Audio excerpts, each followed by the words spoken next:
सच्चिदानंद भगवान की जय। गुरुदेव भगवान की जय।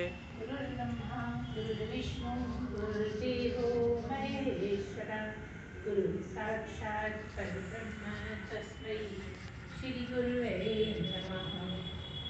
सर्वे भवन्तु सुखिनः, सर्वे सन्तु निरामयाः, सर्वे भद्राणि पश्यन्तु मा कश्चित् दुःखभाग् भवेत्। सच्चिदानंद भगवान की जय।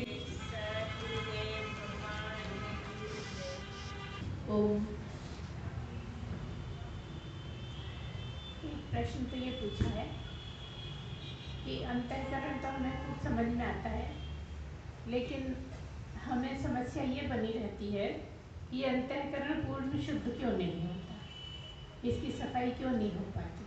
हम बहुत कोशिश भी करते रहते हैं, लेकिन तब भी होता नहीं है, ऐसा लगता है।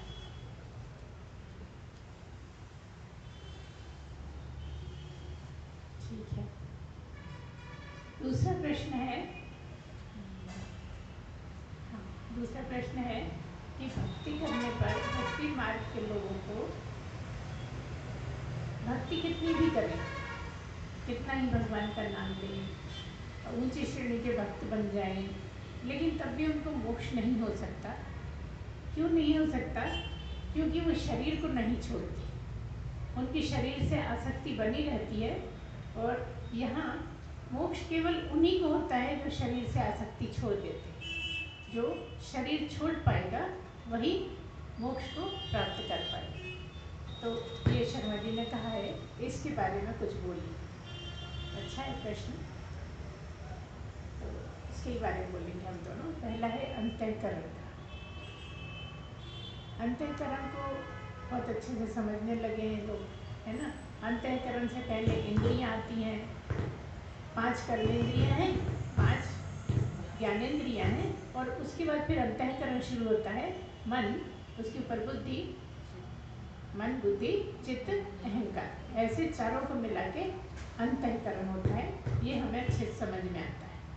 और हमें इनके चारों के काम भी पता है कि मन का काम है संकल्प विकल्प करना, बुद्धि का काम है निर्णय ले लेना, और चित्त में सारा सामान भरा पड़ा है जन्मों जन्मों का, इस जन्म का भी है और जन्मों जन्मों का भी है, ऐसा हम जानते हैं। और अहंकार तो हर जगह लगा है। अहंकार मतलब, अगर अहंकार को बहुत सूक्ष्म देखें, सूक्ष्म स्थिति में देखें, तो क्या मतलब है कि ये 4 चीज़ें हैं, मन बुद्धि चित्त अहंकार। और इंद्रियों का क्या है? इंद्रियों का भी हम थोड़ा बता दें कि इंद्रियां, जो इंद्रिय है वो अपने विषय में लगी रहती है। कौन कौन सी? कर्मेंद्रियां हैं और ज्ञानेंद्रियां। यहाँ ज्ञानेंद्रियों का ज़्यादा रोल है, इसलिए ज्ञानेंद्रियों की चर्चा ज़्यादा करते हैं, है ना। कर्मेंद्रियों का तो सीधा सीधा समझ में आ रहा है कि जो कर्मेंद्रियां हैं अपना अपना काम कर रही, लेकिन ज्ञानेंद्रियों का क्या है? जैसे आँख है, तो आँख का काम है देखना, है ना। आँख का काम देखना है तो वो देखती है, दिखता ही है उसको, है ना। हमेशा खुली रहती है तो दिखती है, जब बंद कर लेते हैं तो नहीं दिखता है। ऐसे ही कान है, कान है तो शब्द जाता है, कान में शब्द जाता है, मतलब कान का विषय क्या है? सुनना है। और आँख का विषय देखना है। इसी तरह नाक का विषय सूंघना है। और जीभ का विषय, यहाँ हम मुंह क्यों नहीं बोल रहे? क्योंकि मुंह दोनों इंद्रियां हैं। मुंह कर्मेंद्रिय भी मानी जाती है, और जीभ ज्ञानेंद्रिय मानी जाती है। क्यों? क्योंकि उससे चख के हमने स्वाद का ज्ञान होता है। ये 5 इंद्रियों से ज्ञान कैसा होता है? जगत का ज्ञान होता है, इसलिए ज्ञानेंद्रियां कहलाती। इनसे पूर्ण ज्ञान नहीं होता, इससे परमात्मा का ज्ञान नहीं होता, इससे क्या होता है? जगत का ज्ञान होता है। तो जीभ है तो सूंघती है, स्वाद आता है। नाक है तो घ्राण भी बोलते हैं, तो सूंघने के काम के लिए है। तो अगर कुछ भी बदबू होगी या खुशबू आएगी, आएगी ही। आंखें तो आप फिर भी बंद कर सकते, लेकिन बाकी ये तो बंद नहीं कर सकते। कान बंद नहीं कर सकते, ऐसे बंद कर लो उंगली डाल के, नाक बंद नहीं कर सकते। इसका भगवान ने ढक्कन नहीं बनाया, है ना, केवल आंखों का ढक्कन लगाया है, क्योंकि सबसे ज्यादा आंखें ही आपको फंसा देती है। आंखों से कोई भी गलत सीन दिखा कि आपको देखने की आसक्ति होने लगती है और आप उसमें बहते चले जाते हैं, गलत साइड पहुंच जाते हैं। इसलिए ये जो आँख है, आँख में ही खाली पलके दी हैं, ढक्कन दिए हैं कि आप चाहो तो अपने आप को कंट्रोल कर लो, आंखें बंद कर लो। लेकिन नाक के लिए कोई जरूरत नहीं है, आप चाहो तो भले कपड़ा रख लो, लेकिन नाक ऐसे बंद नहीं होती है ना, कान भी बंद नहीं होते। आपको प्राणायाम करना है तो कर लो, भ्रामरी प्राणायाम करना है तो कान से दबा लो, उसके लिए एक ये मिला है ढक्कन जिसको कहते हैं, लेकिन वो करने से बंद होता है, अपने आप बंद नहीं होता, है ना। तो यहाँ पर जिसका जो काम है वही विषय है।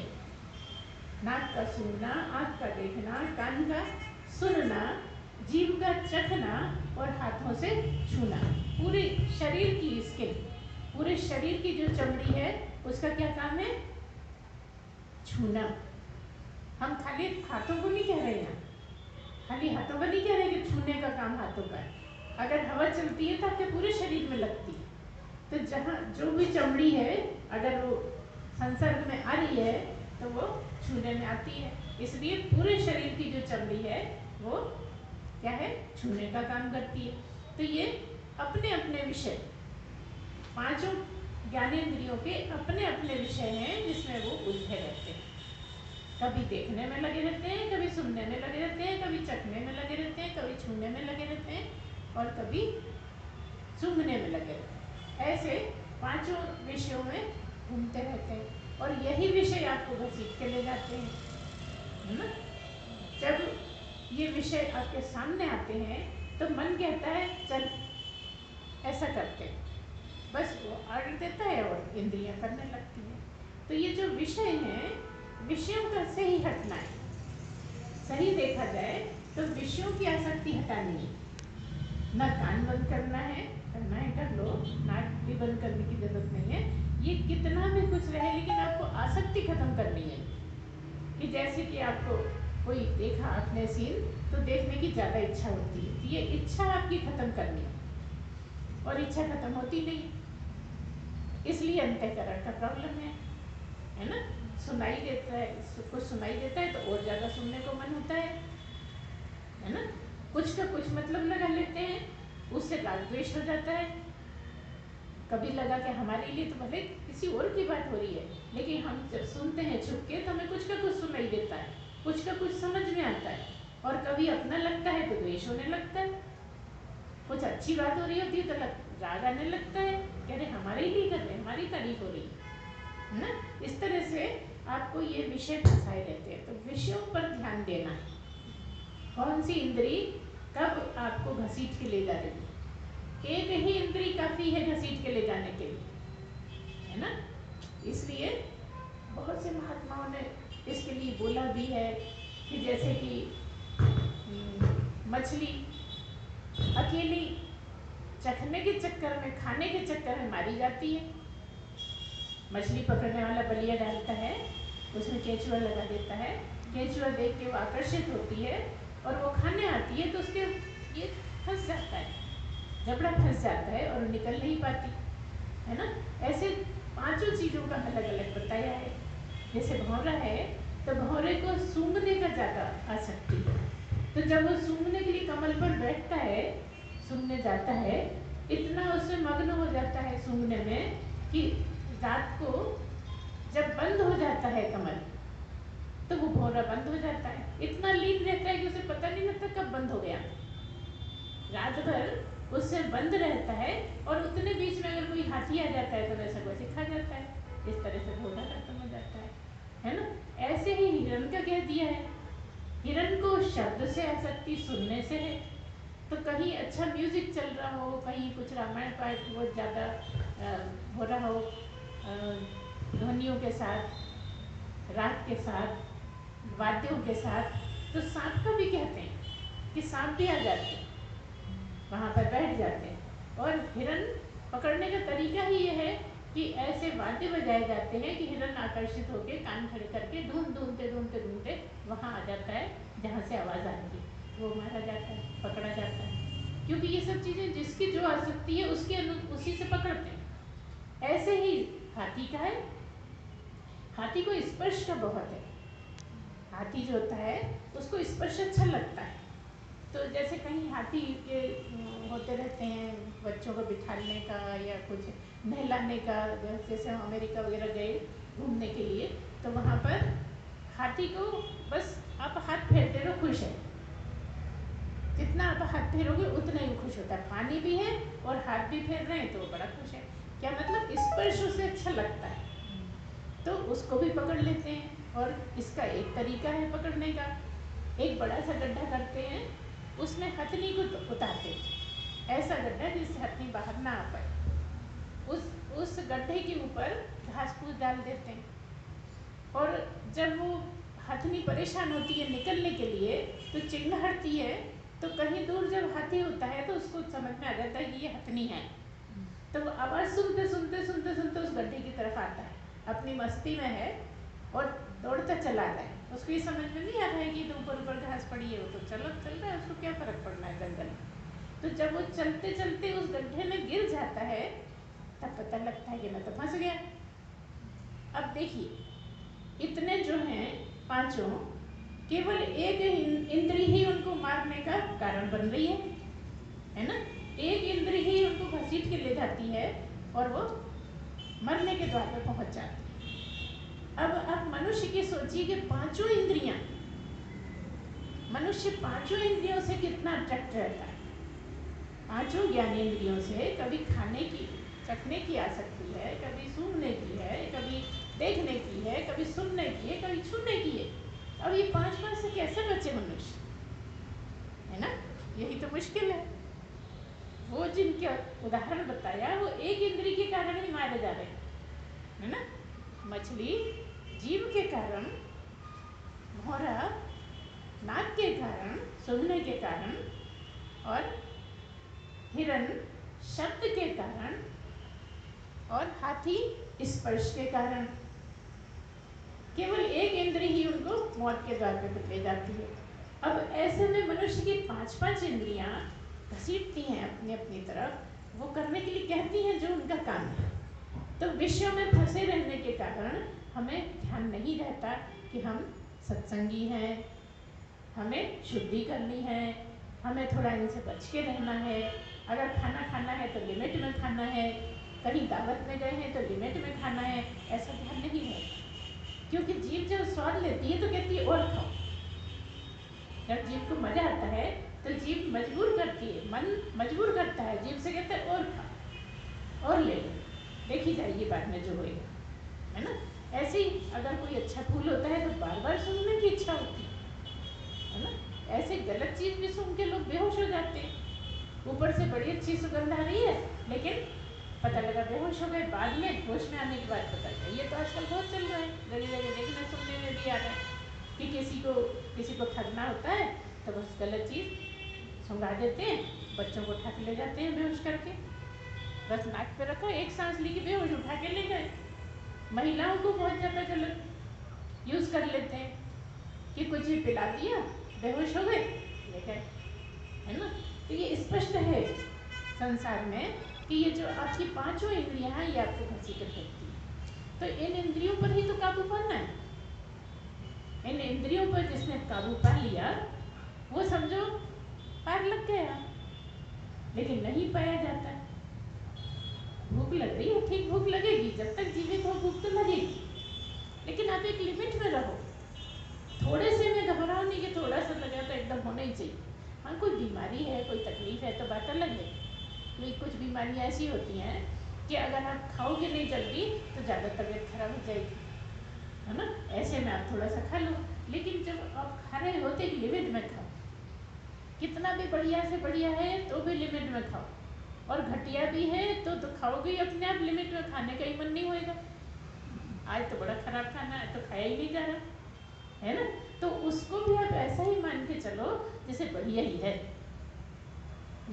तो कई लोग बड़ी मज़ेदार बातें करते हैं इसके बारे में। अरे वाह, आज तो हमने बहुत शानदार खाना खाया, खिचड़ी खा के कह रहे थे आज तो हमने बहुत शानदार खाना खाया। दलिया खा के कहते हैं आज तो बहुत मज़ा आया। आप कहोगे कि आप भी तो बोलते हैं, हमें सचमुच में ही बहुत अच्छे लगते हैं, हमें खिचड़ी और दलिया सबसे ज़्यादा पसंद है। इसलिए हम कहते हैं तुम लोगों को तो बड़ा आसान है, चाहो तो बनाओ खिचड़ी और दलिया, हमें तो अच्छा लगता है। ये बात अलग हो गई, लेकिन कहने का मतलब यही है कि आप अपने मन पे काबू पाओ। मन पे काबू कब पाओगे? जब इंद्रियों पे पाओगे। और जिसकी इंद्रियां जीत ली गई हैं, वो तो हो ही गया ज्ञानी। भक्त को जरूरत नहीं है, भक्त को इंद्रियों को जीतने की जरूरत नहीं है। इसलिए आप हमेशा देखेंगे कि भक्त तो बड़े मोटे मोटे होते हैं, मोटे पेट वाले होते हैं ज़्यादातर, है ना। आप तपस्या करने वालों को भी देखोगे तो उनका क्या सोच रहती है, उनकी ये सोच सब भगवान का दिया हुआ है, खाओ, फिर कुछ आ गया खाओ, फिर कुछ आ गया खाओ, क्योंकि भगवान का दिया हुआ है, भाई नकारे कैसे, है ना। जबकि ज्ञानी अपनी लिमिट में रहता है, यही अंतर है दोनों में। भक्त और ज्ञानी में अंतर यह है कि ज्ञानी को सोच समझ के करना है और भक्त को सब भगवान का दिया हुआ है, इस तरह से चलता रहता है। तो यहाँ ज्ञानी का हमने पिछली बार भी शायद बताया था आपको कि ज्ञानी जो है वो जवान बच्चा है ना। किसी माँ का जवान लड़का तो ज्ञानी है और गोदी का बच्चा भक्त है। अब गोदी के बच्चे को क्या है बेचारे को, जो खिलाओगे खा लेगा, जो पिलाओगे पी लेगा, नहीं पिलाओगे रोने लगेगा, है ना। तो ये भक्त की स्थिति है। लेकिन यहाँ बात ये हो रही है, दोनों कृष्णों का मिलके यहाँ बात ये हो रही है कि भक्ति से मोक्ष नहीं होता। भक्ति आवश्यक है बेशक, ज्ञान में भी भक्ति की आवश्यकता है। जब आप भगवान को चाहते हो तो कहीं भक्ति हुई, है ना। भगवान को नहीं चाहे और ज्ञान हो जाए, कहाँ संभव है। ढूंढ किसको रहे, किसकी तलाश है आप, है ना। तो जब भगवान की ही तलाश है तो भक्ति, तो नाम लिया भगवान भक्ति हो गई। हम तो इतना ही मानते कि आप अगर भगवान में डूब रहे हो तो भक्ति ही हो रही है ना। शुरुआत यहीं से करनी पड़ती है, ये शुरू की सीढ़ी है और ज्ञान आखिरी की सीढ़ी है ना। तो जब आप बहुत ज़्यादा लीन हो जाते हो भक्ति में, बहुत ज़्यादा एकाकार होने लगते हो, तब कहीं ये थोड़ा सा चांस है कि ज्ञान में प्रवेश होते ही आपका शरीर छूट जाए। आसान नहीं है, शरीर को छोड़ना कोई आसान नहीं है, क्योंकि आपके बस में नहीं है। आप शरीर को छोड़ने का प्रयत्न करोगे तो कभी नहीं कर पाओगे। आप ऐसा प्रयत्न करो कि भगवान में लय हो जाए, भगवान में लीन हो जाए, तो छूट जाएगा, है ना। क्योंकि इस मन को कुछ ना कुछ चाहिए। अभी शरीर है तो शरीर में लय है, भगवान में ज़्यादा आसक्ति हो जाए तो भगवान में लय हो जाए, और जैसे ही भगवान में लय होगा वैसे ही शरीर को छोड़ देगा। तो हम समझते हैं कि बहुत मस्ती रही, हम तो भगवान में ही मजे में हो गए थे, हम तो पूरी तरह भगवान में चले गए थे। कहते हैं लोग, बड़ा जोर मार मार के कहते हैं, इतना मजा आया पाठ में कि हम तो भगवान में इतने लय हो गए पता नहीं लगा। लेकिन ये तो लगा ही रहता है, ये नहीं छूटता ना। कौन हुआ लय? मन हुआ ना। मन तो यही है, इसी का भाग है ना। 19 जो तत्व हैं उससे मन है, और मन सबसे ज़्यादा पावरफुल है। 19 तत्वों में मन ही सबसे ज़्यादा ताकतवर है। वो जो चाहता है वो करवा लेता है आपसे। आप बैठे रह जाते हो, बाद में पछताते। जब वो आपको बहकाता है, जब आपको बिल्कुल ध्यान नहीं जाता कि ये क्या हो रहा है मेरे साथ, अगर उस समय ध्यान में आए, वो कैसे आएगा? आपने प्रश्न पूछा है ना कैसे, तो वो कैसे आएगा? जब आप अपने गुणों पर ध्यान रखेंगे। जो 3 गुण हैं वो आपको ध्यान रहे कि अभी मेरा कौन सा गुण चल रहा है ना। तामसी में हो तो राजसी में आना तुम्हारा काम है, और जब राजसी में रहोगे तो धीरे धीरे सात्विक में भी आ जाओगे। लेकिन तुम सात्विक में आते हुए भी तुम बार बार राजसी में चले जाते हो। तामसी में बहुत मेहनत कर करके राजसी में तो आए, लेकिन सात्विक में जब पाठ कर रहे हो, पूजा कर रहे हो, कुछ कर रहे हो, भगवान का नाम ले रहे हो, भजन कर रहे हो, कीर्तन कर रहे हो, कुछ भी कर रहे हो, क्योंकि उसमें लय रहने के लिए करना तो पड़ता है ना। जब करते हो तब आप अपने आप ही राजसी में, मतलब जगत में चले जाते हो। ध्यान देना, अपने पर ध्यान देना कि आप कुछ भी कर रहे हो, कुछ कुछ होता रहता है सब जहाँ ही, है ना। तो क्या होता है कि लगे तो उसमें हो, लेकिन कौन आया कौन गया, कौन कैसा लग रहा है, किसने कैसा बोला, उसको ऐसा नहीं बोलना चाहिए था, उसको ऐसा नहीं करना चाहिए था। ये आपका मन लगातार काम कर रहा है। पाठ तो कर रहे हो मुँह से, कीर्तन तो कर रहे हो, लेकिन मन अपना जगत में ही भाग रहा है, जगत में ही लगा हुआ है। तो जब आप ये करते हो तो पूरी तरह आपका मन उस एक एक शब्द में डूब जाए। जब आप कीर्तन करते हो, भजन करते हो, उन शब्दों में डूब जाए। उसके लिए हम कई बार क्या कहते हैं कि जैसे कोई है हनुमान चालीसा करते हैं, पाठ करते हैं, तो हम कभी कभी ये भी बोलते हैं कि आप ऐसा करो, थोड़ा आगे भी बढ़ो। जैसे आपने 7 बार पाठ करना है रोज बार हनुमान चालीसा का, तो आप कभी कभी ऐसा भी करो कि केवल 4 लाइनें ले लो उसकी, और 4 लाइनों पे चिंतन मनन करो कि लिखा क्या है उसमें, क्या कह रही है वो 4 लाइन, उसमें आप गहरे डूब जाओ। चलो उस टाइम नहीं करते, सोते टाइम शुरू से शुरू करो, 4 लाइन आज कर ली, 4 लाइन कल कर ली, 4 लाइन हर दिन करते रहो। और जहाँ नहीं आए वहाँ हमसे पूछ लो, हम मना थोड़ी करते हैं। जहाँ आपको ऐसा लगे कि इसका अर्थ नहीं समझ में आ रहा, वो पूछिए। तो ये जब तक आप दिमाग पर जोर नहीं डालेंगे तब तक मनन नहीं होगा, है ना। मन को मना लिया कि हम ऐसा करेंगे, मन मान गया, लेकिन दिमाग को तो उसमें रखना पड़ेगा ना। जब तक आपका मन, बुद्धि और अहंकार तीनों नहीं डूब जाए।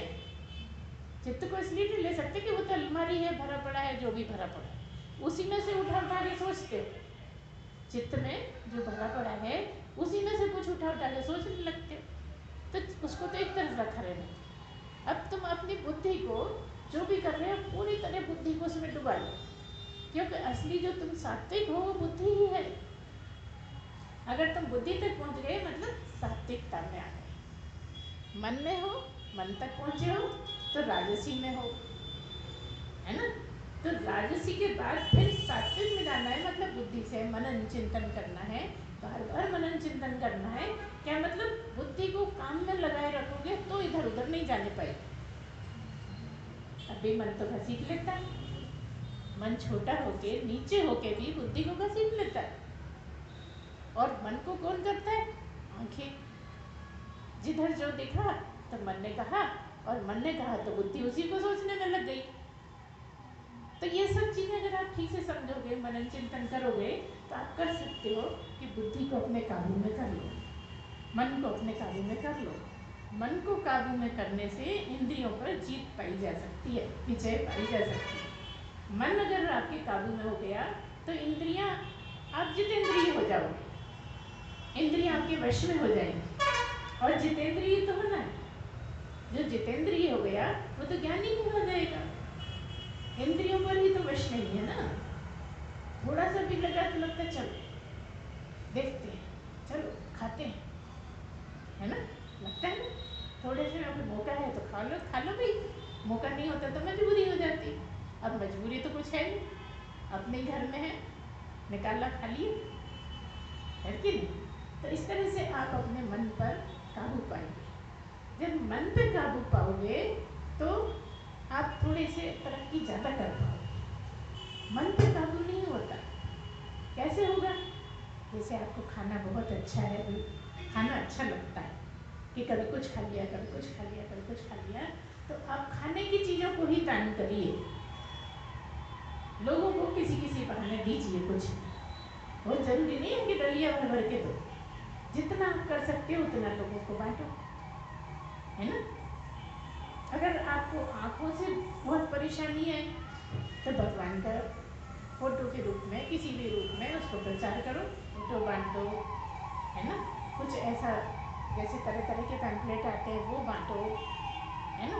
इसी तरह से आपको सब में विजय मिल सकती है। उसके लिए करना पड़ता है, मतलब साधना, साधना तो करनी पड़ेगी ना। प्राप्ति करने के लिए आपके वश में नहीं है, लेकिन शुद्धि करने के लिए साधना करनी पड़ेगी। और मन को ही तपाने को साधना कहा है। मन को आप जितना कसोगे उतनी ही आपकी साधना है। और मन तपने में आता नहीं, मन इतना ज़्यादा शक्तिशाली है कि आपको मना ले पाए अपने अनुसार, है ना। अच्छा, फिर क्या होता है, जैसे हमने सोचा हम मन को बिल्कुल काबू में रखेंगे, तो खूब उपवास रखने लगे, कुछ भी करने लगे, लेकिन उपवास में तो कर लिया, बाद में फिर वही। इसलिए हमें उपवास पे ज़्यादा जोर नहीं देते। व्रत उपवास इतने काम के नहीं हैं जितना आपको मन को काबू करना काम का है ना। उपवास तो आपने कर लिया कि आज उपवास है कल खा लेंगे, उसमें क्या परेशानी, आज ही तो नहीं खाना है, कल दुगना खा लिया, तो क्या फायदा। सदा आपका मन आपके काबू में रहे, उसके लिए आपकी पसंद की चीज़ आपके सामने रखी हो। हम ये नहीं कह रहे कि नहीं खाओ, हम ये कह रहे लिमिट में खा लो। हम किसी घर में कई लोगों को देखा है, किसी के घर गए और आपने प्लेट सामने रख दी, गपागप गपागप गपागप, उन्हें नहीं पता कि हम खा रहे हैं, इतने गायब रहते हैं कि क्योंकि सामने प्लेट रखी है मतलब खत्म हमें करनी, फिर उन्हें और किसी से मतलब भी नहीं है कि कोई खा रहा है कि नहीं खा रहा, बस खाते खाते। तो होश हवास में रहोगे तो पता रहेगा। 6 लोग बैठे हैं, 4 लोग बैठे हैं, एक प्लेट में रखा है तो सभी के लिए होएगा, तो आप एक टुकड़ा खा के अलग हो जाओ। आप सोचते कोई नहीं खा रहा था, हमारी जिम्मेदारी है खत्म करने की, ऐसा कुछ नहीं। मतलब क्या, बुद्धि को हर जगह काम में लेना पड़ेगा। बहुत से ऐसे लोग भी हैं, हमने देखा है कि अगर पानी की बॉटल बीच में रख दो थोड़ी देर में ख़त्म कर देते हैं। अब कुछ भी खाने पीने का सामने आया कि बस अब उसको बार बार बार बार बार बार, ज़रूरत नहीं है, प्यास नहीं लग रही है, लेकिन स्वभाव में है सामने रखिए, मतलब हमारे ही लिए रखिए, भले ही 6 लोग बैठे हैं लेकिन हम ही ख़त्म करेंगे। कोई अपने लिए लेके आया हो कि भाई 2 घंटे बैठना है, कभी सूखेगा गला तो पी लेंगे, नहीं उनको कोई परवाह नहीं, हम लाएंगे नहीं, लेकिन जो भी लाएगा हम गटागट कर जाएंगे। अब बोल को सकते नहीं हो, है ना। तो ये सब चीज़ें ऐसी हैं जो आपको अटेंटिव रहना पड़ेगा, सावधान रहना पड़ेगा। अपने पर काबू पाने के लिए अपने पर नज़र रखनी पड़ेगी। हम दूसरों पर नज़र रखते हैं, यही हमारी गलती है। हम हमेशा दूसरों पर ही नज़र रखते हैं कि वो ऐसा कर रहा है, उसे ऐसा नहीं करना चाहिए, उसने ऐसा क्यों किया, उसने ऐसा क्यों देखा, उसने ऐसा क्यों बोला, इसी में लगे रहते हैं ना। यही तो नहीं है, आपको अपने पे देखना है कि हमने क्या किया, हमने कितना झूठ बोल दिया, हमने कितना बेवकूफ़ बना दिया। तो खुलेगी बात तब फिर पता नहीं लगेगा क्या? क्या बिल्कुल पता ही नहीं लगेगी दुनिया। जिस दुनिया में आप रहते हो उसी दुनिया में दूसरा रहता है, उसको भी तो पता लग सकती है ना। तो आप झूठ बोलो ही काहे को, जबरदस्ती क्यों बाहर लाते हो? कोशिश करो जहाँ ज़रूरत नहीं है वहाँ बिल्कुल मत बोलो। उस समय इंप्रेशन पड़ रहा है ना कुछ हो रहा है, बल्कि जब पता लग जाएगा तो इंप्रेशन डाउन हो जाएगा, इंप्रेशन नीचे चला जाएगा। तो आप कम से कम सत्संगी होके इतना तो ख्याल रखिए कि ज़बरदस्ती का झूठ बोलने की बिल्कुल ज़रूरत नहीं है। बहुत ही आवश्यक हो जाए तो झूठ बोल लो, मना नहीं कर रहे हैं, है ना। उसके लिए हम बहुत बार बता चुके हैं आपको कि कैसी कंडीशन में बोल सकते हो। चलो भाई आपको थोड़ी ढील चाहिए, थोड़ा और कर लो, लेकिन आप तो बात बात में थोड़ी देर बात करते हो तो आप झूठ बोल देते बड़े आराम से, है ना। यही तो गलत है। ये आपने जो पूछा है उसी का जवाब दे रहे हैं कि आप यहाँ यहाँ अपने आप को कंट्रोल करो, यहाँ यहाँ आप अपने पर ध्यान दो, दूसरों पर ध्यान देने की ज़रूरत नहीं है। क्योंकि आप तपस्या कर रहे हो, आप साधना कर रहे हो, तो आपको अपने ऊपर ध्यान रखना पड़ेगा। दूसरों पे ध्यान रख के आपका कुछ लाभ नहीं होने वाला। होने वाला है क्या? हम दूसरों को टोकते रहें, हम दूसरों को देखते रहें, हम दूसरों से कहते रहें, तो हम ऊपर बढ़ेंगे क्या? और गलत हो जाएगा वो तो। दूसरा अपना देखेगा, उसके जिम्मेदार वो है, हम थोड़ी है जिम्मेदार। हाँ, आपको अधिकार मिल जाए तब फिर आपको दूसरों को ही टोकने का काम है। फिर आपको क्या टोकना, आप तो हो ही गए ठीक ठाक। अब दूसरों को टोक, लेकिन जब तक अधिकार नहीं है तब तक ज़्यादा टोका टाकी मत करो, है ना। अपने बच्चे बड़े हो गए, अपने बच्चे बना लिए, जैसे बनाने थे हो गए, जो भी होना था हो गए। अब तो आप अपने को ठीक करो। अगर आपको सत्संगी बनना है, सच में ईमानदार हो सत्संग के मामले में, तो आप जितना ज़्यादा से ज़्यादा अपने को ठीक करोगे तो लाभ मिलेगा, नुकसान नहीं होने वाला कुछ भी, पक्के में लाभ मिलना है। तो इस तरह से आप चलोगे तो आपका काम सफल होगा। एक तो अहंकार, एक मन, एक बुद्धि, तीनों चीज़ें ऐसी हैं। आगे अगर आप ठीक से समझो तो हमने शुरू में भी कहा कि जो इंद्री है उसका जो काम है वही उसका विषय है। तो हर इंद्री अपने अपने विषय में लगी हुई है ना। हर इंद्री जिसका जो काम है उसमें लगी हुई है, वो तो होएगा। लेकिन तुम आसक्त मत हो, मतलब मन को काबू रखो। ठीक है, इतना करने से, प्रैक्टिस करने से होता है। नहीं हो ऐसा कोई कारण नहीं है। आपको कभी लगता है हम तो बहुत बूढ़े हो गए, अब तो कुछ, अरे बुढ़ापे से क्या मतलब है? बुढ़ापे में तो और आसानी है।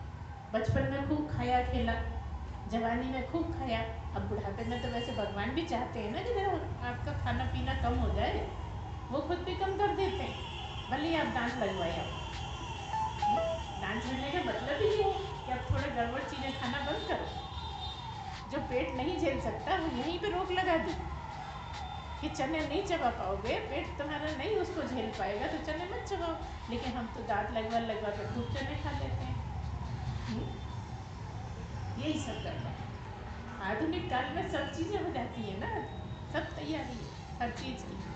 दांत निकल गए, दांत लगा लो, आँखों को कम रोशनी कम हो गई, चश्मा पहन लो, है ना, जो भी करना है।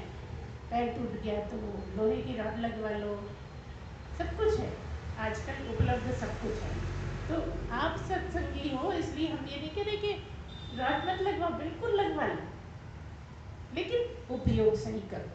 हो सकता है पहले हमने बहुत गलत उपयोग किया हो इसलिए टूट गई हो टांग। जो टूटी, कुछ हमने बहुत गलत गलत आना जाना करा हो कहीं, इसलिए टूट गई हो, है ना। कुछ सारे अंगों का आप ऐसे सोचिए कि जो चला गया हमारे हाथ से, कुछ हमने जरूर करा कर, तो वो उसमें बाधा आ गई। सभी का है, आप ऐसा नहीं मानिए, तो बुढ़ापे में सबको किसी को कुछ होता रहता है, लेकिन मानने से लाभ है इसलिए कह रहे हैं। उस चीज़ को मान के तुम कहीं अपने आप को नभा पाओगे, तुम अपने आप को ठीक कर पाओगे, उसके लिए तैयार कर पाओगे। सत्संग के लिए, अपने को ऊपर उठाने के लिए, अपने आप को तैयार करने के लिए एक अच्छा मौका है सही दिशा में सोचो। वही आप गलत दिशा में सोचोगे तो वो गलत होते चले जाएगा। इसलिए सोच बदलनी है, सोच की दिशा बदलनी है। सोच सही हुई कि सब कुछ सही हो गया। आप कुछ भी करते हो, सोचते इससे क्या फ़र्क पड़ता है, इससे क्या फ़र्क पड़ता है, क्यों नहीं पड़ता, बहुत फ़र्क पड़ता है। क्योंकि आप उस जगह चलने वाले हैं जहाँ बहुत कठिन मार्ग है, आसान नहीं है। ये जगत में सब चलता है कि जो मर्जी आए करते रहो करते रहो करते रहो, लेकिन यहाँ ऐसा नहीं चलता। यहाँ के बहुत सारे नियम हैं, सबके अपने अपने नियम हैं। पंडित है तो उसके अपने नियम हैं, कथावाचक है तो उसके अपने नियम हैं, ज्ञानी है तो उसके अपने नियम हैं, है ना। तो नियम पे तो चलना पड़ेगा ना। अब कई लोग कहते हैं हम तो मास्क नहीं लगाएंगे, तो फिर दो 2000 रुपये। हम नियम मानेंगे ही, हमें मानना ही नहीं है नरेंद्र मोदी का। तो आप नहीं करोगे तो आप दो, आपके पास बहुत पैसे हैं, आप 2000 निकाल दो, 200 दो, जितने भी लगे। वो भी नहीं देना चाहोगे तो फिर जेल जाओ, कुछ ना कुछ तो करना ही पड़ेगा। इसलिए अच्छा ये है कि नियम पे चलने की आदत पहले से हो तो हमें आसानी हो। जो भी बचपन से नियमों में चल रहे हैं, आज्ञाकारी हैं, वो गुरु की भी आज्ञा मान पाते हैं। अब बचपन से ही आज्ञा मानी नहीं है तो फिर आप गुरु की आज्ञा कैसे मानोगे? जो कल माँ बाप थे उस जगह गुरु बैठा है ना। गुरु जरा बड़ा है कि वही माँ बाप है, वही भाई बंधु है ना, वही सखा है, सब कुछ वही है। लेकिन क्योंकि आदत नहीं है तो हम गुरु को भी झटका ही देंगे। मान लो कि आपके साथ कोई है, गुरु हो गया, आपके साथ कोई ऐसा रहता है तो गुरु हो गया। आप कहते हो अरे नहीं ये तो हमारी बेटी है, हम तो इसको गुरु नहीं मानते। गुरु तो महान है, उनके पास रहने को मिलता है तो मजा आता। अब आप सोचिए तो आपको लाभ कितना हो रहा है कि गुरु ने तुम्हें साथ में गुरु दे दिया। कभी दिमाग को दौड़ा कि जिस गुरु के लिए तुम कह रहे हो हम उसके साथ होते तो अच्छा रहता, जब मौका आया जब रहे नहीं, और फिर जो साथ में गुरु ने गुरु बना दिया उससे आप नफरत करते रहो कि नहीं वो गुरु होता, तो अब जब उसके पास जाओगे तो उससे भी नफरत ही करोगे निश्चित। इससे बड़ी चीज़ और क्या मिलेगी आपको, है ना।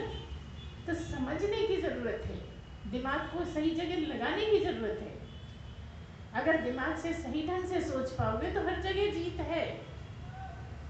दिमाग तो आपको बहुत ऊपर ले जा सकता है, मन आपको बहुत गिरा सकता है ना, और दोनों से काम लेना है। तो कहाँ किससे काम लेना है, कहाँ क्या करना है, ये आपको ही सोचना पड़ेगा। गुरु भी कुछ नहीं कर सकता, गुरु केवल बता सकता है लेकिन करना तो आपको ही पड़ेगा। वहाँ पे बुद्धि की जरूरत है। आपने बुद्धि में कितना स्टोर किया है वही तो काम में ले पाओगे। अगर स्टोर नहीं किया है, सुनना छोड़े आए तो फिर मौके पे कैसे करोगे? मौके पे कर ही नहीं पाओगे। तो जो खास चीज़ें हैं उनको दिमाग में रखिए और उनको समय समय पर काम में लीजिए, है ना? तब आपका काम बनेगा। आप और ऊपर उठते चले जाएंगे। आप जो चाहते हैं वो कर पाएंगे। अभी भी कर रहे हैं क्योंकि लगन तो है, लगन बहुत है। अपने घर से आते हो इतनी दूर से, तरह तरह की परेशानियाँ उठा के आते हो, है ना? और घर के काम छोड़ छोड़ के आते हो, तो लगन तो है। इसको ये तो नहीं कहेंगे कि लगन नहीं है आपको, है ना? कभी कभी जरूरी काम भी होते होंगे, उनको भी टाल के ही आते होंगे, ठीक है देख लेंगे बाद में कर लेंगे, तब तो आप आते हो ना। तो ये सब चीज़ें आपको देखनी है कि जब हम इतना मेहनत कर रहे हैं तो हमें साधना के द्वारा ऊपर भी उठना है ना? तो जब ऊपर उठोगे तो तुम्हें खुद ही समझ में आएगा कि आप तो साक्षी हो, आप तो दृष्टा हो, देखने वाले हो, देखकर उसमें फंसने वाले नहीं हो। एक है देखना और एक है देखकर फंस जाना, है ना? और एक ऐसे ही साक्षी का है, क्या हो रहा है इसके साक्षी तुम हो, तुम करने वाले नहीं। करने वाला ये, इसमें जो बैठा है वो तुम। तो तुम बैठे बैठे ये देख रहे हो कि क्या हो रहा है, क्या कर रहा है, कैसे हो रहा है, क्या सोच रहा है, ये नहीं सोचना चाहिए, ये नहीं करना चाहिए, ये काम तुम्हारा है। तुम ब्रह्म ही हो। तो जब तुम कुछ देख रहे हो तो दृष्टा हो, जान रहे हो, देख रहे हो तो साक्षी दृष्टा हो, है ना? साक्षी हो तो क्या चल रहा है बस ये देखना है। क्या तुम देखने वाले नहीं हो, तुम करने वाले नहीं हो। इससे और ऊपर की बात कि सच मानो तो तुम देखते भी नहीं, लेकिन क्योंकि तुम दृष्टा हो तो देख रहे हो। और दृष्टा से जैसे ही ब्रह्म के स्थान पे पहुंचे कि देख भी नहीं रहे, क्योंकि ब्रह्म तो कुछ करता ही नहीं, ब्रह्म तो देखता भी नहीं, ब्रह्म सूंघता नहीं, सूंघता नहीं, चखता नहीं, छूता नहीं, कुछ नहीं करता, क्योंकि निर्लेप है। वो सब जगह होते हुए भी कुछ छूता नहीं और तुम छूते हो, है ना? तो जब तुम दृष्टा हो, दृष्टा से ब्रह्म में चले जाते हो तो तुम कुछ नहीं करते। तुम साक्षी हो, उससे ब्रह्म में चले जाते हो, तुम कुछ नहीं करते। साक्षी में आते हो, सब जानने लगते हो, दृष्टा होते हो, सब देखने लगते हो, है ना? ऐसे तो आपको ये मानना है कि मैं दृष्टा नहीं, मैं तो ब्रह्म ही हूँ, मैं साक्षी नहीं, मैं तो ब्रह्म ही हूँ। क्योंकि शरीर लिए बैठा हूँ इसलिए कभी दृष्टा हो जाता हूँ, कभी साक्षी हो जाता हूँ। मैं साक्षी हूँ नहीं, मैं दृष्टा हूँ नहीं, मैं तो ब्रह्म ही हूँ। लेकिन एकदम तो नहीं होगा, पहले तो आप साक्षी ही बन जाओ, इतना ही बहुत, है ना? साक्षी का क्या मतलब है? बस देखते रहो क्या हो रहा है। अभी आप क्या कहते हो? देखते रहते हो क्या हो रहा है। हम कह रहे हैं देखते रहो क्या हो रहा है। मन क्या कर रहा है, इंद्रियां क्या कर रही हैं, मन क्या चाहता है ना? देखने से ही उसमें कंट्रोल हो जाएगा। जब बच्चा उधम करता है, शैतानी करता है, आपने एक दो बार डांट दिया, एक आध बार उसको चांटा भी लगा दिया, वो बैठता नहीं। अब तुम केवल देखोगे ना, चांटे का जब स्वाद आ जाएगा उसको, तो केवल देखोगे भी बच्चे को, तो बच्चा आपकी आंखें देखेगा, देख तो नहीं रहे, है ना? ऐसा ही छोटा बच्चा मन है। जब आप उसको कंट्रोल करने चलोगे तो बार बार देखेगा कि देख तो नहीं रहे, और जब देखेगा कि देख तो नहीं रहे तो ठीक हो जाएगा, है ना? तो इसलिए देखना शुरू करो, खाली साक्षी बन जाओ, केवल साक्षी बन जाओ, है ना? तो जब दृष्टा की भी बात चली है तो थोड़ा उसके बारे में भी चर्चा करेंगे। दृष्टा क्या है ब्रह्म ही। चाहे आप साक्षी कह लो, चाहे दृष्टा कह लो, चाहे आप भगवान कह लो, ये सब ब्रह्म ही है ना? लेकिन जब भगवान नहीं है, ब्रह्म है तो ब्रह्म है। जब साक्षी साक्षी नहीं है तो ब्रह्म है, जब दृष्टा दृष्टा होते हुए दृष्टा नहीं है तो ब्रह्म है। ठीक है ना, है दृष्टा लेकिन जिस क्षण वो अपनी जगह पर आया तो ब्रह्म ही। ठीक है ना, जहाँ समझ में नहीं आया आप अगली बार फिर पूछ सकते हैं, इस पे मनन चिंतन करिए और घर जाके ढूंढिए क्या चीज समझ में नहीं आए तब फिर पूछो, है ना। तो जब दृष्टा है तो जो ब्रह्म है वो कहाँ नहीं है। दृष्टा है, मान लो यहाँ दृष्टा है, यहाँ दृष्टा है, यहाँ दृष्टा दृष्टा है, इतने सारे, है ना। क्या है, दृष्टा इतने सारे लेकिन ब्रह्म एक है ना। ब्रह्म एक ही है, दृष्टा इतने हैं। क्यों है एक, क्योंकि सब जगह वो अकेला ही है, उसके टुकड़े हो नहीं सकते, वो बंट नहीं सकता, वो बांटा नहीं जा सकता, वो ब्रह्म है। तो ब्रह्म जब सब जगह है तो दृष्टा में भी है और जो दृश्य दिख रहा है उसमें भी है ना। दृष्टा में भी है और दृश्य में भी है, और जब दर्शन करते हो तो उसमें भी है। तीन चीजें होती है ना, दृष्टा, दृश्य और दर्शन।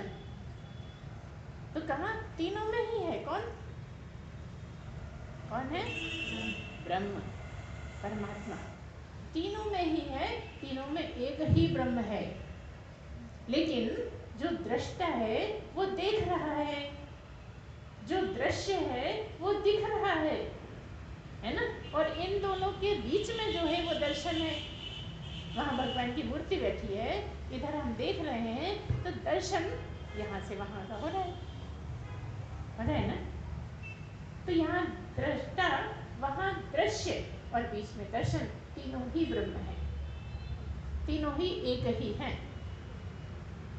दृष्टा का काम अलग, दृश्य है बस है इसलिए देख रहे हैं, दर्शन कर रहे हो तो दर्शन हो रहा है। ठीक है ना, दृष्टा दृश्य दर्शन तीनों एक ही हैं। जब एक ही है तो क्या है, ब्रह्म ही है, क्योंकि ब्रह्म सब जगह है। ब्रह्म अकेले दृष्टा में नहीं है, ब्रह्म अकेले दृश्य में नहीं है, ब्रह्म अकेले दर्शन में नहीं है। मेरा मतलब यह है कि यहाँ ब्रह्म है, वहाँ ब्रह्म है, तो बीच में है कि नहीं है ना। तो सब जगह है ब्रह्म, तो ब्रह्म ही है जो सब जगह है और एक ही है। तो तुम यहाँ भी हो, वहाँ भी हो और बीच में भी हो, वो तुम हो। जो यहाँ है ना वो तो यही है बस, जो यहाँ है दृष्टा है वो यही है, जो दृश्य है वो वहाँ ही है, यहाँ नहीं है। दृश्य वहाँ है, दृष्टा यहाँ है ना। लेकिन ब्रह्म कहाँ नहीं, ब्रह्म तो सभी जगह, दृश्य में भी है, दृष्टा में भी है, दर्शन में भी है, वही तो ब्रह्म है। और वो तुम हो, तो तुम सब जगह हो, तुम सब में हो, तुम किसी से बच नहीं सकते और सबसे बचे हो। तुम सबसे बचे हो क्योंकि तुम निर्लेप हो, तुम निर्लिप्त हो, तुम किसी से किसी से कुछ बिगाड़ा नहीं जा सकता। तुम्हारा कोई तुम्हारा कुछ बिगाड़ नहीं सकता, कोई तुम्हारे में गड़बड़ कर नहीं सकता। तो तुम ब्रह्म हो इसलिए नहीं कर सकता, है ना। तुम सर्वाधिष्ठान हो, कोई अधिष्ठान होगा, है ना। इतने तरह तरह के अधिष्ठान होंगे, कहीं सोना है, कहीं चांदी है। जैसे यहाँ से शुरुआत होती है कि आपके कान के हैं, उंगली में पहनने की अंगूठी है ना। तो ये तो अलग अलग है, अंगूठी है, इयररिंग है, लौंग है, आदि आदि। लेकिन इसका अधिष्ठान क्या है, सोना है ना। लोहा है तो उसकी हथौड़ी है, हारी है ना, छेनी है, तरह तरह के औजार है। उसका अधिष्ठान कौन है, लोहा है ना। घड़े हैं, सुराही है, और क्या कनारी है, कुछ कुछ बहुत सारे नाम होते हैं, कुल्लड़ है, दिया है, आदि आदि सब है।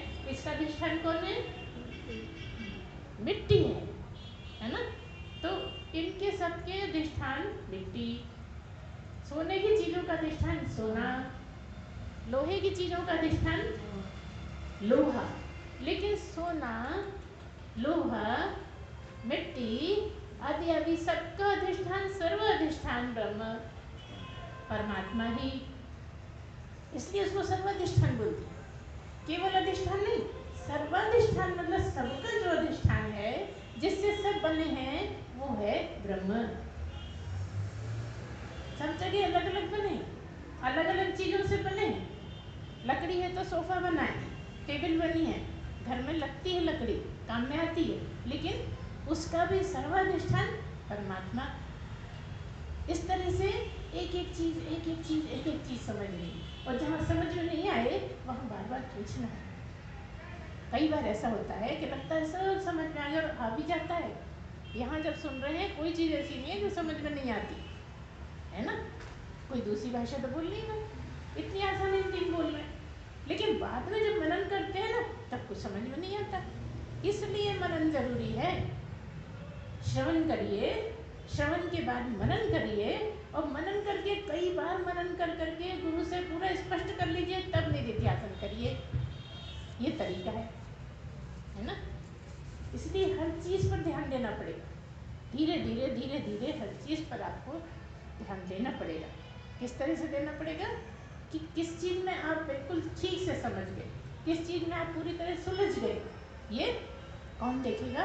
ये साक्षी देखेगा, ये दृष्टा देखेगा, है ना। सब कुछ ब्रह्म के होते हो रहा है। ब्रह्म है इसलिए आप समझ पा रहे हैं, ब्रह्म है इसलिए आप देख सुन पा रहे हैं, है ना। ब्रह्म है तो सब कुछ हो रहा है। अच्छा, नहीं कुछ कर पा रहे हैं, सांस नहीं चल रही तो भी ब्रह्म है। तो ये क्या हुआ? आप तो कहते सब जगह ब्रह्म है, और फिर जब नहीं कुछ कर पा रहे हैं तब भी तो ब्रह्म है, तो फिर क्या हुआ? कनेक्शन टूट गया।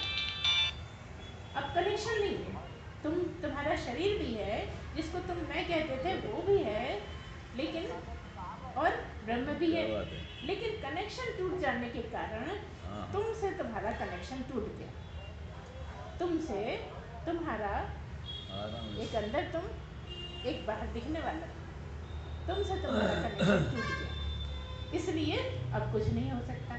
तो ये कहाँ चले गए? अब तुम कहीं और चले गए। वो कौन? वो बीच वाला। कौन सा बीच वाला?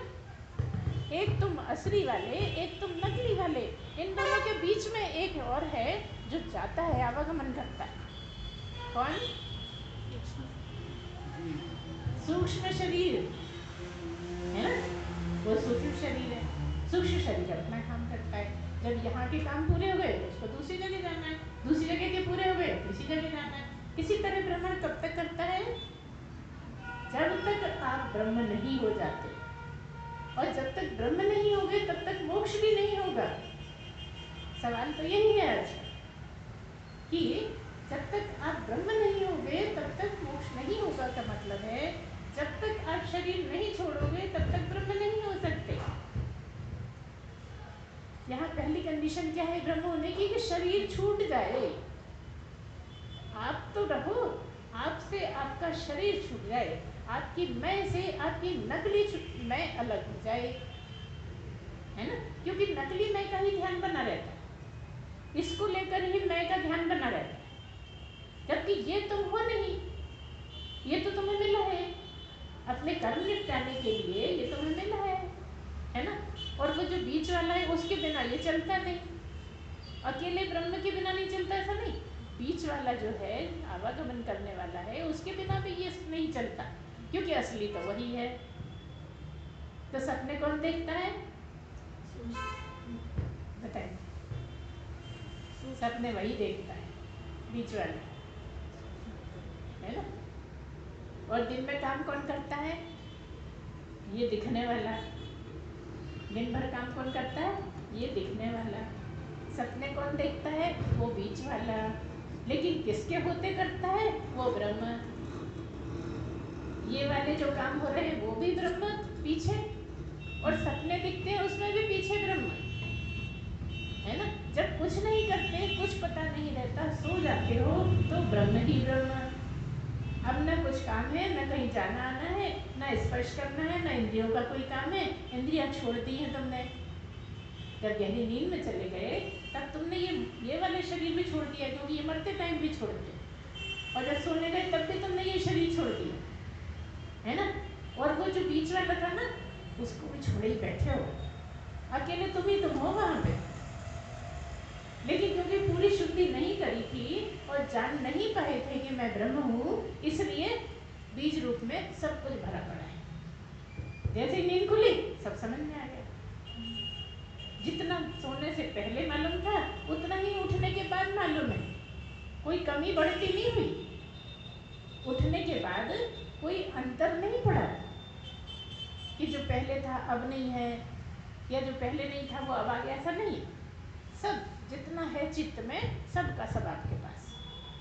तो यही बातें हैं जो समझने की हैं, बार बार समझते रहिए।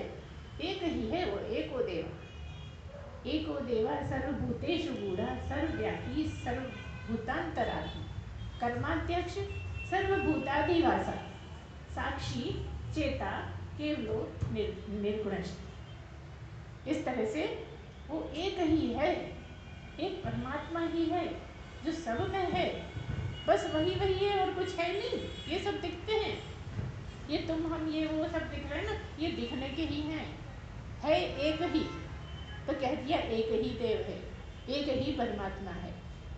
एको देवा सर्वभूतेषु गूढ़ा, सारे भूत प्राणियों में वही बैठा हुआ है। कैसे बैठा है? छुपा हुआ बैठा है। गूढ़ा, गूढ़ा मतलब छुपा हुआ बैठा है।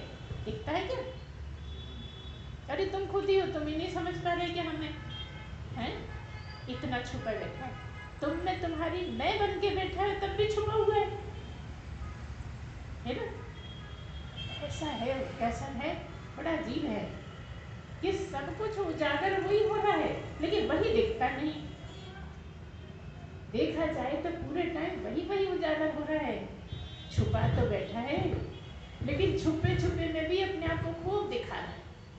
लेकिन तुम कहते हो ये तो शरीर है, ये तो आंखें हैं, ये तो हाथ हैं, ये तो घर है, ये टेबल है ना, ये मोबाइल है, और वही वही है, उसके अलावा कुछ है नहीं, है ना।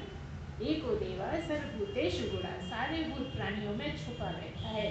सर्वव्यापी, हर जगह वही व्याप्त है, उसके अलावा और कुछ है नहीं। सब दिखते हैं, है नहीं, दिखते हैं।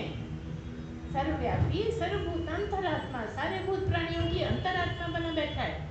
वो कौन? वो परमात्मा, वो ब्रह्म, सबके अंदर जो बैठा है वो। कर्माध्यक्ष, तुम्हारे कर्मों के फल देने वाला भी वही है। अध्यक्ष बना बैठा है कर्मों का। कौन? तुम ही तो। तुम्हारे कर्मों के फल भी तुम ही देते हो, और गलत भी तुम ही करते हो। दिन रात गलत भी करते रहते हो, और जब शुद्ध होते हो, जब तुम्हारा शरीर नहीं होता, तो अध्यक्ष भी तुम ही बन के बैठ जाते हो कि इस कर्म का ये फल, इस कर्म का ये फल। तुम्हें ही डिसाइड करना, दूसरा कोई नहीं है। कोई दूसरा नहीं आएगा तुम्हें सजा देने, तुम खुद ही अपनी सजा निश्चित करोगे। बड़ी सी बड़ी सजा अपने लिए निश्चित कर लोगे कि क्या करें, ये गलती हुई है, इसकी हमें ये भोगनी पड़ेगी, और भोगोगे। तुम अभी ये समझते हो कि मैं अलग हूँ, भगवान मुझे सजा देगा, ऐसा कुछ नहीं है। तुम ही तो हो जो सजा दोगे स्वयं को। लेकिन करते समय नहीं सोचते कि मैं ही हूँ, करते समय ये नहीं सोच पाते कि मैं ही सजा दूंगा जो मैं गलत करूँ। उस टाइम उसमें इतने घुल मिल जाते हो कि भूल ही जाते हो कि मैं कौन हूँ। तो याद रखो मैं कौन हूँ, गलत होएगा नहीं, है ना। इतना याद रखोगे तुम कौन हो। ये याद रखना मुश्किल तो है, लेकिन असंभव नहीं है। याद रखा जा सकता है, कोई भी याद रख सकता है ना। जो मनुष्य जन्म में पैदा हुआ है वो रख सकता है, चाहे तो याद रख सकता है। उसके हाथ में, उसके बस में नहीं है तो बस में बनाना पड़ेगा, है ना। इस तरह से अगर आप समझोगे तो समझ में आएगा कि कर्माध्यक्ष भी मैं ही हूँ, ब्रह्म ही है, मतलब मैं ही हूँ। सर्वभूताधिवासा, सारे भूतों के रहने की जगह भी मैं ही हूँ, ब्रह्म ही है। ये जो सब में रह रहे हो, चाहे तुम सड़क पे हो, चाहे घर में हो, चाहे हॉस्पिटल में हो, चाहे एरोप्लेन में हो, चाहे पानी में, नदी में नहा रहे हो, लेकिन कहाँ रह रहे हो? ब्रह्म में। पानी भी ब्रह्म, हवा भी ब्रह्म, आकाश भी ब्रह्म, मिट्टी भी ब्रह्म, है ना, अग्नि भी ब्रह्म। रहो कहीं भी, लेकिन रहते ब्रह्म में ही हो। तो भूतादि भाषा मतलब सबका घर, रहने की जगह भी ब्रह्म ही है। फिर क्या? साक्षी चेता केवलो निर्गुणश्च। साक्षी भी तुम ही हो। कौन तुम? ब्रह्म। ब्रह्म ही साक्षी हो जाता है, ब्रह्म ही दृष्टा हो जाता है, ब्रह्म ही चेतन। चेतन ब्रह्म तो नहीं, जो चेतन वही ब्रह्म। जैसे सच्चिदानंद वही ब्रह्म, वही चेतन, वही परमात्मा। सब एक ही है, नाम अलग अलग लगते हैं लेकिन है सब एक ही। तो साक्षी चेता निर्गुण, जिसमें कोई गुण नहीं है, वो ब्रह्म है। सारे गुणों को देखने वाला साक्षी वही ब्रह्म है। लेकिन तुम अपने गुण देख नहीं पाते। कौन से गुण में चल रहे हो ध्यान नहीं जाता। जब गलत काम कर बैठते हो तो तामसिक गुण में होते हो, लेकिन नहीं ध्यान जाता है ना। जब अच्छे काम कर रहे होते हो, पूजा पाठ कर रहे होते हो, तो पूजा पाठ में है, ध्यान थोड़ी है कि हम सात्विक गुण में। मानने पता लगता है इतनी देर हम सात्विक गुण में रहे, लेकिन उस सात्विक गुण में भी तुम्हारा मन भागता रहा। पाठ करते में भी कभी कहीं भाग गया, कभी कहीं भाग गया। अरे जल्दी निपटा लो, बहुत देर हो गई, खाना भी बनाना है, तरह तरह की बातें आती हैं दिमाग में। तो कहाँ गए? राजसी में चले गए बार बार, है ना। इस तरह से आपको अपने आप को देखते रहना। साक्षी चेता निर्गुण, जिसमें कोई गुण नहीं है, वो है निर्गुण परमात्मा, निराकार परमात्मा। और निर्गुण साक्षी चेता केवलो निर्गुण, केवल है, एक ही है बस, उसके अलावा और कुछ नहीं है। दिखता है सारा जगत है, लेकिन जगत भी कुछ नहीं है, सब ब्रह्म ही ब्रह्म है। तो अब कहोगे फिर यहाँ क्यों बैठे हो, है ना। ये दिखता है, ये दिखने वाला है, ये ब्रह्म ही है जो दिखने वाला बन गया, होकर दिखता है। सब चीजें जो भी दिख रही हैं सब होकर दिखता है, पूरा संसार होकर दिखता है ब्रह्म ही। क्यों, कैसे कहें? क्योंकि ये जब सब खत्म हो जाता है तो ब्रह्म ही बचता है, कुछ नहीं बचता। आपने कब देखा? जब सब खत्म हो जाएगा तो आप भी तो खत्म हो जाओगे, हम ही तो रह जाएंगे, केवल हम ही रह जाएंगे, सब खत्म हो जाएगा। हम ही, है ना, मैं ही, एक मैं ही रह जाऊंगा। हम में तो फिर भी ऐसा लग रहा है बहुत सारे, है ना, लेकिन मैं छुड़ाने के लिए हम जरा अच्छा शब्द है। इसलिए सबको यही समझना है, बार बार समझना है, बार बार चिंतन मनन करना है, और मनन करके बैठालते जाना है जो सही है वो, गलत को बिल्कुल नहीं बैठालना है। इसके लिए सावधान रहना। जानोगे कैसे? जब बार बार पूछोगे, और वो जो तुम्हारे मन में बनी है बात फाइनल, वो जब तुम पूछोगे उससे मिलाओगे तब पता लगेगा। अब समझा सही, अब मुझे समझ में आ गया, फिर बैठा लो उसको, फिर मिटेगा नहीं वो। गलत बिठा लोगे तो बहुत नुकसान हो जाएगा। इसलिए बस चलते रहिए, बहुत अच्छा है, आपके भाग्य है, सौभाग्य है जो आप इतना सुन पा रहे हैं, समझ पा रहे हैं, मन लगा रहे हैं, डूब रहे हैं, कोशिश कर रहे हैं, बहुत अच्छी बात है। बोलिए सच्चिदानंद भगवान की जय। सद्गुरुदेव भगवान की जय। पूर्णमदः पूर्णमिदं पूर्णात् पूर्णमुदच्यते पूर्णस्य पूर्णमादाय पूर्णमेवावशिष्यते। ओम शांति शांति शांति। सच्चिदानंद भगवान की जय।